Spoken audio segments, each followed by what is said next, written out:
जो पूरी कहानी बिहार की राजनीति से जुड़ी आपको समझाएगी। दो तस्वीरें आपके सामने रख रहे हैं। देखिए, वक्फ कानून का विरोध हो रहा है, यहाँ इंडी की नजर मुस्लिम वोट बैंक पर है और मंच कैसे सजा था ये आपने तस्वीरों में देखा।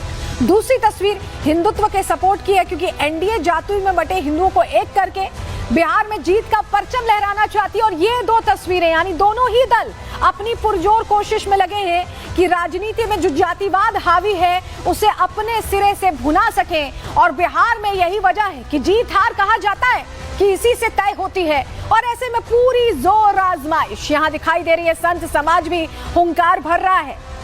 तो सनातन महाकुंभ जो आयोजित किया गया बिहार में, उसे कैसे बड़ा संदेश देने की कोशिश की जा रही है, चलिए अब ग्राफिक्स के जरिए आपको उसी की जानकारी फटाफट दे देते हैं। बिहार चुनाव में विपक्ष की टेंशन अब बढ़ गई है। विपक्ष वक्फ कानून के मुद्दे पर हमलावर है। इंडी गठबंधन का फोकस 17% मुस्लिम वोट पर है। अश्विनी चौबे में पटना में सनातन महाकुंभ कराया और राम भद्राचार्य और बाबा बागेश्वर इसमें शामिल हुए। हिंदुओं को एकजुट रहने का यहाँ पर संदेश दिया गया और यहाँ लड़ाई गजवाए हिंद वर्सेस भगवाए हिंद की तरफ जाती दिखाई दी। इसका नारा यहाँ दिया गया है। मार्च में धीरेन्द्र कृष्ण शास्त्री बिहार में आए थे, उन्होंने कथा की थी और 5 दिन के दौरान 5 दिन उनकी कथा चली थी और इन 5 दिनों में लाखों भक्तों की भीड़ उमड़ती दिखाई दी थी। बाबा ने तब भी हिंदुओं को एकजुट होने को कहा था। बिहार चुनाव से ठीक पहले हिंदू एकता का ये संदेश शायद विपक्ष को भारी पड़ सकता है और बाबा बागेश्वर ने तो एक बड़ा संदेश दिया है इस मंच पर से। उन्होंने क्या कहा है, बिहार को किस तरह देखने का सपना बाबा बागेश्वर रखते हैं, जरा सुनिए। बिहार की यह भूमि जहां किशोरी जी प्रकट भई, बिहार की ये भूमि जहां हमारा भरोसा है कि यदि भारत हिंदू राष्ट्र होगा तो पहला राज्य बिहार होगा। हिंदुओं, जात पात से ऊपर उठकर राष्ट्रवाद के लिए जीना। यदि राष्ट्रवाद के लिए नहीं जियोगे तो इस देश को बहुत सी ताकतें गजवाए हिंद बनाना चाहती हैं और बिहार के पागलों, हमारा एक ही सपना है, भगवाए हिंद होना चाहिए। हम किसी भी पार्टी के नहीं हैं, जिस पार्टी में हिंदू हैं हम उस पार्टी के हैं। हम राम के हैं, हम सनातन के हैं, हम सत्य के हैं, हम संतों के हैं। संतों की हम पर कृपा बनी रहे।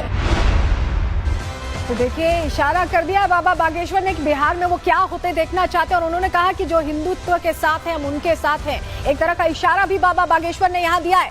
लेकिन जब ये हिंदू एकता की बात हो रही है तो कैसे चुनावी तस्वीर इससे बदल सकती है, चलिए जानकारी फटाफट आपको ग्राफिक्स के जरिए देखते हैं। देखिए, सामान्य वर्ग की बात करें तो 15.52% वोटर्स बिहार में, और ये माना जाता है कि एनडीए का कोर वोट बैंक है, तो ये तो कहीं नहीं खिसकने वाला। लेकिन दांव इन दोनों वोट बैंक्स को लेकर है। पिछड़ा वर्ग की बात करें तो 27.12% पिछड़ा वर्ग है बिहार में। अति पिछड़ों की बात करें तो 36%, और इन दोनों को आप जोड़ेंगे तो हिंदुओं में 63% का आंकड़ा करीब करीब इनका हो जाता है। और इन्हीं पर टारगेट है इस बार एनडीए का। और अगर हिंदू एक होते हैं तो ये पूरा आंकड़ा जीत की तरफ ले जा सकता है, क्योंकि एससी एसटी की बात करें तो 19%, 1.68%। लेकिन अगर ये आंकड़ा पिछड़ा और अति पिछड़ा वर्ग का साथ आ जाता है एनडीए के, तो एक गेम चेंजर ये साबित हो सकता है और पूरी तरह से फायदा दे सकता है। तो हिंदुओं की एकजुटता भारी पड़ सकती है यहाँ विपक्षी दल को, आरजेडी को, क्योंकि वो ताल ठोक रहे हैं मुस्लिम वोट बैंक्स के लिए। लेकिन एनडीए रणनीति के तहत आगे बढ़ रही है और ऐसे में गेम बदल सकता है। क्यों हम ऐसा कह रहे हैं, किसको लाभ मिलेगा ये सनातनी महाकुंभ जो हुआ है, जो हिंदू एकता की बात हुई है, उसका लाभ किसको मिलेगा जरा समझिए।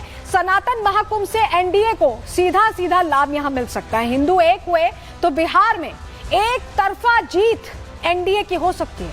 सोचिए कितना बड़ा गेम चेंजर ये साबित होगा। और वक्फ कानून से बीजेपी की छवि मजबूत हुई है। संतों ने खुलकर आरजेडी पर तुष्टीकरण का आरोप लगाया है।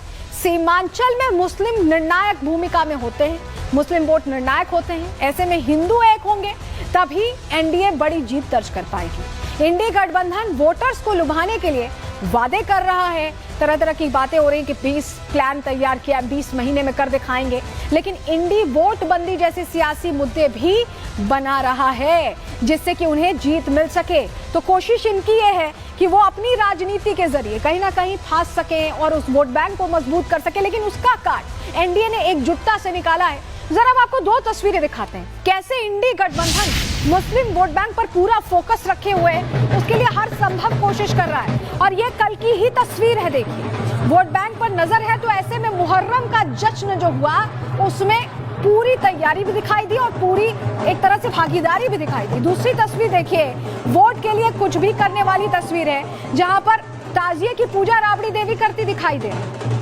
तो ये दो तस्वीरें बता रही हैं कि कैसे तुष्टीकरण हर संभव किया जा रहा है पूरा।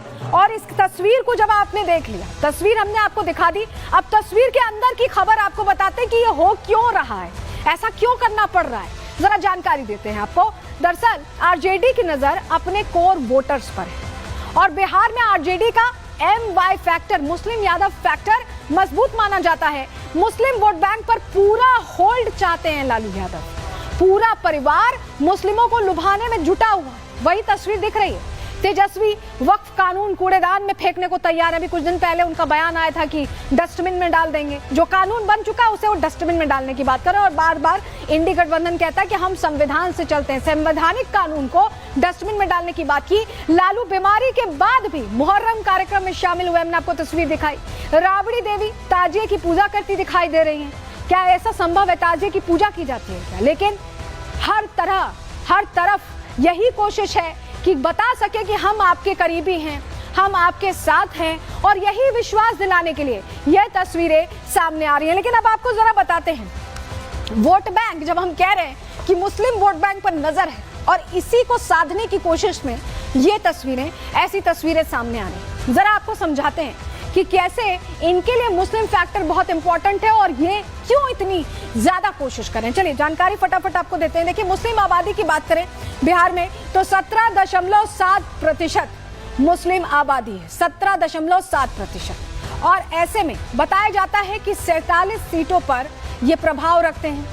मुस्लिम आबादी 47 सीटों पर 50% मुस्लिम प्रभाव रखते हैं। तो ये सोचिए कि ये रास्ता वहीं से जीत का तैयार होगा। यही वजह है कि पूरी कोशिश इनकी तरफ से की जा रही है।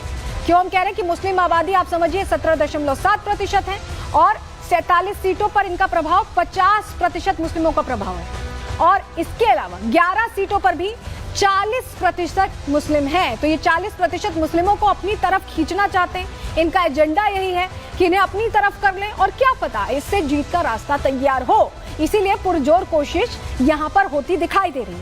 लेकिन आप समझिए कि एक तरफ तो पारंपरिक वोट बैंक है इनका, आरजेडी का मुस्लिम वोट बैंक, इंडी भी अगर साथ आता है तो भी यही कोशिश होगी। हालांकि कांग्रेस को इस बार कितनी सीटें मिलेंगी कहा नहीं जा सकता, आरजेडी अपने हिसाब से भी लड़ सकती है, लेकिन एनडीए भी मजबूत मुकाबले के लिए पूरी रणनीति के साथ चुनावी मैदान में है। रिपोर्ट आपको दिखाते हैं।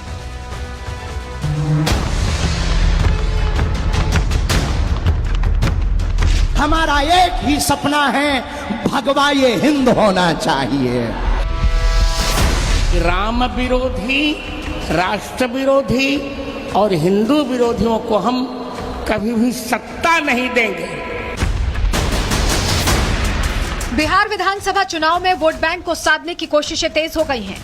मुस्लिम वोट बैंक को खुश करने के लिए तेजस्वी यादव ने संविधान विरोधी रुख अख्तियार किया तो पटना में संतों ने सनातनी महाकुंभ लगा दिया।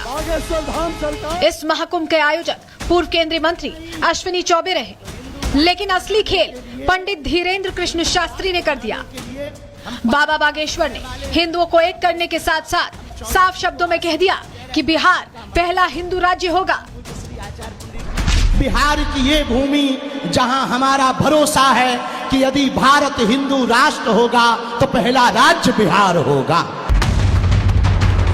बाबा बागेश्वर कुछ घंटों के लिए ही बिहार आए थे, लेकिन उनके पास बिहार चुनाव से पहले और बिहार चुनाव के बाद का प्लान तैयार था। बाबा बागेश्वर ने साफ कर दिया है कि जो हिंदू एकता की बात करेगा वो उसकी पार्टी में है।